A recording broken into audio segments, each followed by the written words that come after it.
Good evening from New York. I'm Chris Hayes. Donald Trump has provided the country with another just unbelievable split screen this weekend. The President of the United States, the first ever FIFA Peace Prize recipient, yucking it up, partying at the World Cup finals, while the war he started with Iran and then restarted faces one of the worst weeks yet and threatens to spiral out of control. Now, for Trump this weekend, all eyes were on the gold, as he and his family seemed to have a grand old time amid the backdrop of even more U.S. troops killed under his watch pursuing his war. The Army has identified 2 of the American soldiers killed in action over the weekend. Private Isabella Gonzalez of Texas was just 19 years old. First Lieutenant Tyler James Feehan of Hawaii was 25. Both were killed when Iran struck a military base in Jordan, which maintains a large footprint from American forces and serves as a key hub for U.S. airstrikes in Iran. A third soldier died in Iraq in an unrelated incident that involved a downed Iranian drone, which brings the total of Americans who have died in this war to 17 that we know of. As the New York Times reports today, Trump's Pentagon has withheld information about dozens of injuries related to the ongoing Iran war. Pete Hegseth's Department of Defense is obsessed with a culture of winning, total domination. Any information contrary to that narrative is suppressed, apparently. Those attacks not only injured dozens of U.S. service members, they also damaged several helicopters. Quote, but the Pentagon did not disclose the earlier strikes, nor the casualties and damage they inflicted. In response, a U.S. military official told the Times, quote, Central Command is not required to release information about injured service members, especially when they quickly return to duty. I guess the government doesn't think you need to know about the service members being injured ostensibly on your behalf in a war being fought with your tax dollars and in your name. And there's been reporting for months across all fronts of this war from many different sources that the fundamental situation, the balance of power, is not nearly as rosy as the administration is constantly telling us. That the U.S. and Israel, for example, are running critically low on missile interceptors because we were just completely unprepared for the reality of the war and now its duration. To that last point, it is not even clear if Trump is aware of that reality. No, really, listen to this. The Washington Post reporting that according to a single U.S. official granted anonymity, quote, we do not have enough munitions to safely sustain operations, and I don't think the White House is aware of that. Well, I hope someone in the White House is at least reading the Washington Post. Meanwhile, over the past several months, thousands of people are dead across both Iran and Lebanon, and in Israel, including civilians. They are apparently not a consideration at all for this White House, which, lest we forget, bombed a girls' elementary school as one of the war's first acts. The Yemeni militant group, the Houthis, are also now escalating. They just announced a blockade of the Red Sea from Saudi Arabian oil. Should they go ahead and fully close the Bab el-Mandeb Strait, that could reduce the global oil supply by 7%. That, of course, on top of about the 10% that flows through the Strait of Hormuz, which means everything is sitting on a nice edge in the Middle East right now. Here at home, the second-order effects of the war are returning fast. Because oil is not moving through the Strait of Hormuz, gas prices are creeping back up. National average back over $4 a gallon, as our strategic reserves here in the U.S. are down to their lowest levels since the Reagan administration. This was a story that kind of flew on the radar a bit, but we were using that strategic reserve to sort of float oil prices down.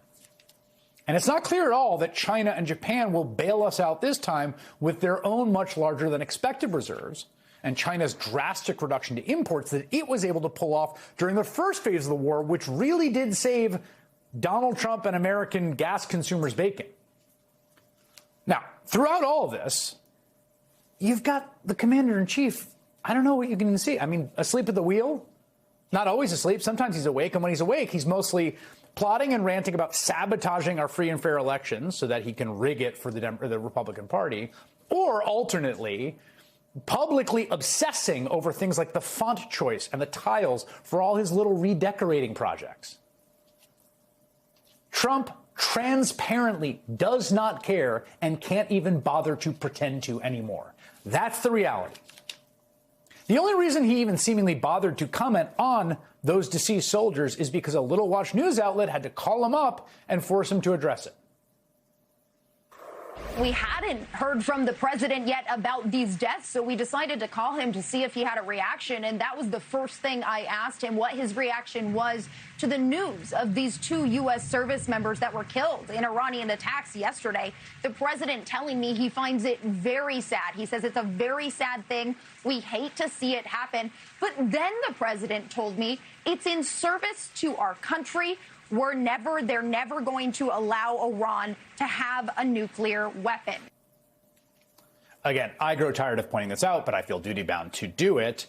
A year ago, during the bombing of Iran, he said the program had been obliterated, and anyone who questioned it being obliterated was essentially disloyal and treasonous. Now, Trump started this war, this version of it this year, in part because the Israeli government convinced him to. And then he got bored pretty quickly, as he does with all of his actual presidenting. Remember, he did his little pre-recorded video in the middle of the night with a baseball hat. That was that. And then he went back to doing what he'd much rather do, flying back to New York to hang out at the World Cup finals. That's why this guy is in it. Now, I wouldn't say it was a warm reception from the crowd, as you can hear there. Lots of people posted videos of what sure sounds like booing.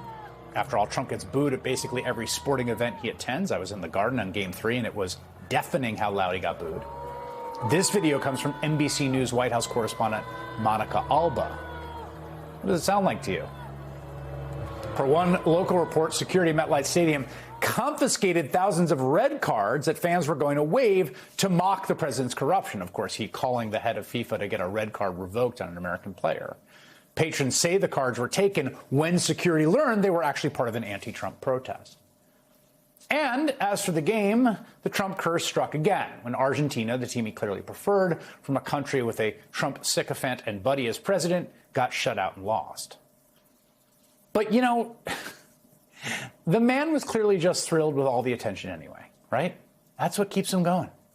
Just look at him soaking up all the glory with the champion Spanish team who actually accomplished something. Like, why is he on stage? Why is he there? It's so cringy. He appears to be trying to photobomb their team picture after they've done something very impressive. He was pulled aside by FIFA president Gianni Infantino. As The Guardian put it in a truly legendary photo caption, quote, Gianni Infantino carefully explains to President Trump that he is not part of the Spanish national team. Trump also weirdly, grossly inserted himself in the actual process of handing out the World Cup trophy. Look how he eyed the thing. Looks like he wants it for himself. And all of this would pair well with the ridiculous FIFA Peace Prize the organization made him, a kind of participation trophy after he didn't win the Nobel Peace Prize and was super bummed out about it.